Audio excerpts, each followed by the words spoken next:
अगर आपको बहुत कम समय में एक बेहतर लीडर बनना है तो राज शमानी क्लिप्स चैनल को सब्सक्राइब कर लो। इज़राइल जो मोसाद इंटेलिजेंस इसको बोलते हैं, राइट, वो वर्ल्ड नोन है, वर्ल्ड वाइड इतना उनका नाम है कि उनके पास बेस्ट इंटेलिजेंस है। उनके पास जो एक टेक्नोलॉजी की काफ़ी सोशल मीडिया पे बात होती है कि उन्होंने अपनी कंट्री के बाहर एक आर्टिफिशियल लेयर बना रखी है कि जो उनकी मिसाइल्स भी आती है तो वो बाहरी एटमॉस्फेयर में ही फूट जाती है। आयरन डोम बना रखा है, तो आयरन डोम को भी लोग पेनेट्रेट नहीं कर पाते, उनकी मिसाइल्स भी अंदर नहीं आ पाती, राइट। ऐसी इंटेलिजेंस जो इतनी स्ट्रांग है, उनमें फेलियर कहाँ हुआ? फ्रॉम एन इनसाइडर्स पर्सपेक्टिव आपको कहाँ लगता है कि फेलियर कहाँ हुआ होगा?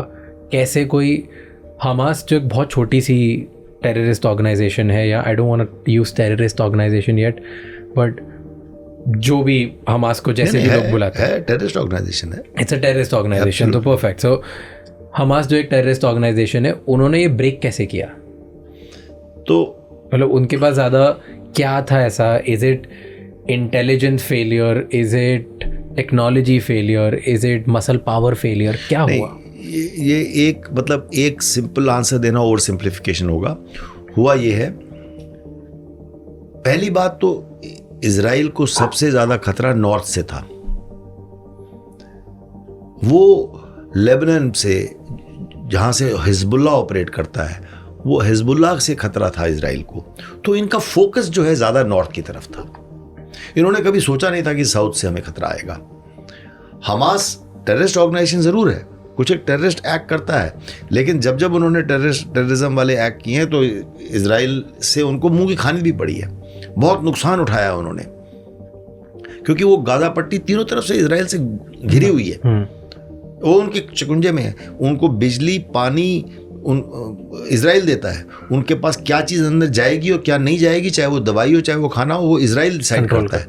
तो वो एक किस्म से इनके शिकंजे में थे। उन्होंने कभी सोचा भी नहीं था कि इधर से हमें इतना बड़ा अटैक आएगा। छोटे मोटे पेट्रोल आते हैं, रेड करते हैं, नुकसान पहुंचाते हैं, जाते हैं, फिर ये वापस पलटवार करते रहे हैं, वो सब होता रहा है। पर इस पैमाने पे वो हमास ऐसी जुर्रत कर पाएगा, ये इन्होंने कभी सोचा नहीं था। तो वो भौचक्के तो वो इसलिए रह गए। दूसरी तरफ हमास भी पिछले कुछ सालों से हमास को बहुत ज़्यादा शय मिल रही है। इजराइल का सबसे बड़ा दुश्मन कौन है? ईरान। और ईरान हमास को शय दे रहा है। ये कोई सोचता नहीं है, कभी भी ये माना, मतलब विश्वास नहीं किया जाता इस बात पे कि ईरान क्यों देगा शय। ईरान शिया है और हमास जो है वो सुन्नी है। लेकिन अब ईरान के लिए शिया सुन्नी से बढ़कर है इजराइल के खिलाफत, इसलिए वो उनको शय दे रहा है। बहुत सारा असला दिया, हथियार दिए, फिर कतर है, तुर्की ने भी कुछ मदद की है, सीरिया मदद कर रहा है। तो धीरे धीरे क्या हुआ, और इजराइल जो है इनको सोचता रहा कि ये मतलब छोटे मोटे टेररिस्ट एक्ट ही करते रहेंगे, उनको मेन खतरा हिजबुल्ला से था। सो ये कुछ एक फैक्टर्स को मिला जुला कर आई थिंक ये थोड़े कॉम्प्लेसेंट हुए और उनकी हिम्मत बढ़ गई। और आखिरी चीज़ मैं ये कहना चाहूँगा कि फिर इन्होंने, मतलब हिम्मत क्यों बढ़ गई और क्यों इन्होंने किया, वो इन्होंने इस वक्त इसलिए किया कि अब्राहम अकॉर्ड्स चल रहे हैं। सऊदी अरेबिया और इजराइल के बीच में, सऊदी अरेबिया और इजराइल के बीच में रिश्ते बेहतर हो रहे हैं।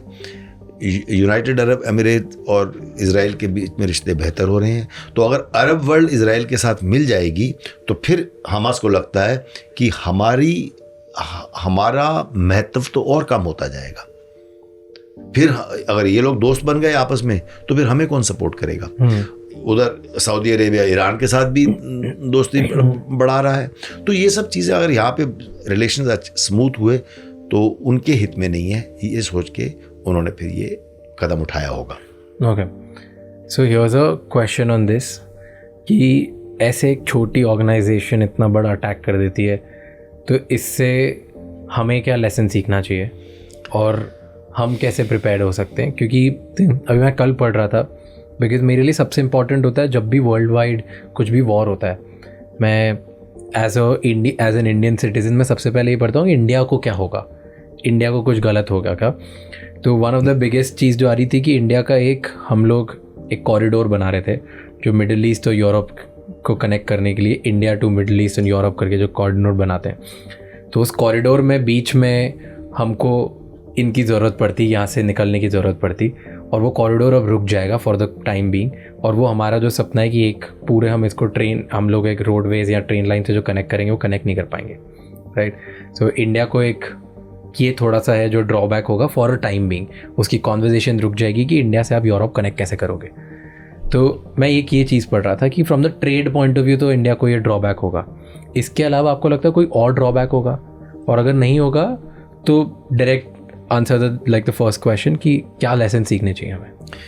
देखो, पहले ड्रॉबैक की बात कर लेते हैं। जो ड्रॉबैक आप कह रहे हो, India middle east Europe corridor की बात अभी G20 में ही तो पिछले महीने तो प्रपोज हुआ है, तो उसमें हाँ ज़रूर उसके थोड़ा स्लो डाउन हो जाएगा, लेकिन मैं मानता हूँ वो आज नहीं तो कल हो जाएगा, क्योंकि उसमें सऊदी अरेबिया इन्वॉल्व है, यूनाइटेड अरब एमिरेट्स इन्वॉल्व, लेकिन इजराइल का हाइफा पोर्ट भी इन्वॉल्व है। एग्जैक्टली। तो वो थोड़ा धीरे हो जाएगा, लेकिन लाइफ विल गो ऑन, हो जाएगा।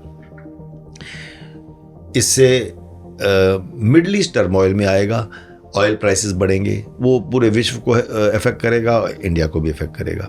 तो ऐसी इंस्टेबिलिटीज़ का जितना इफेक्ट बाकी देशों में होगा, इंडिया में भी होगा।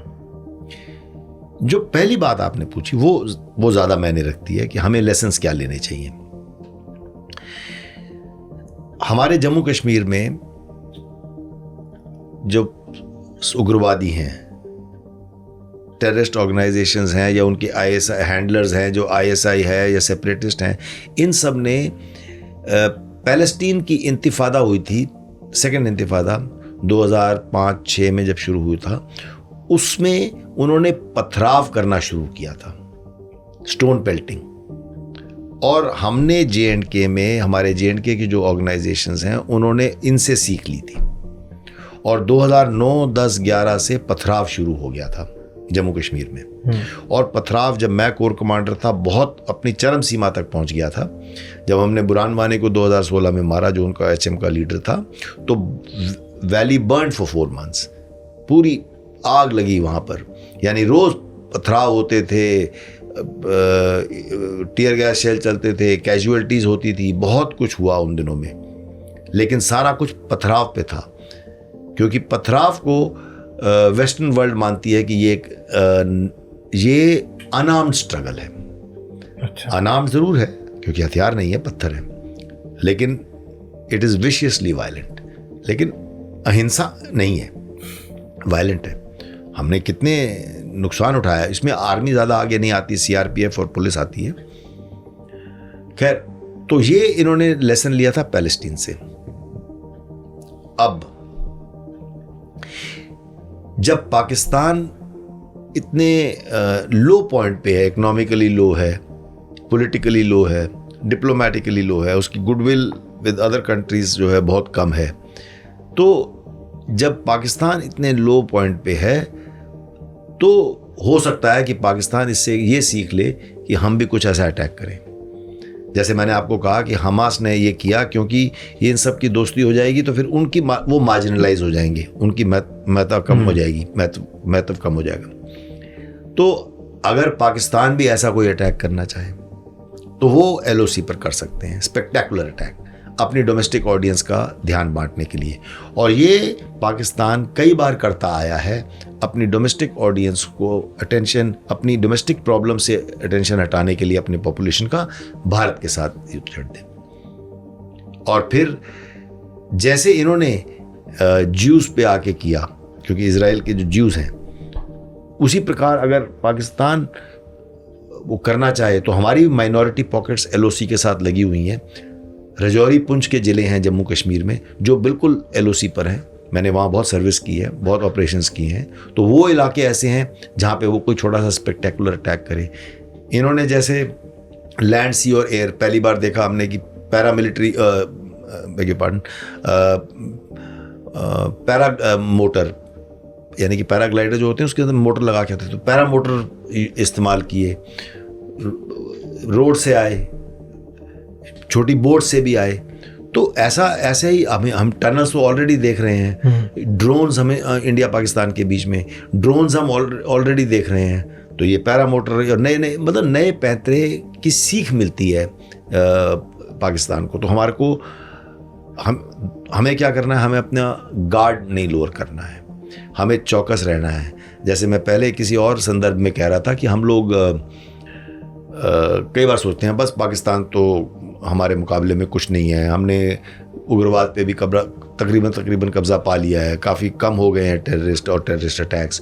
तो हमें कभी अपने दुश्मन को कभी कमज़ोर नहीं समझना चाहिए। थैंक यू सो मच ये क्लिप एंड तक देखने के लिए। मेरा नाम राज शमानी है और यहाँ पर हम बहुत सारे नॉलेजेबल इंसाइटफुल क्लिप्स ला के रहते हैं आपके लिए।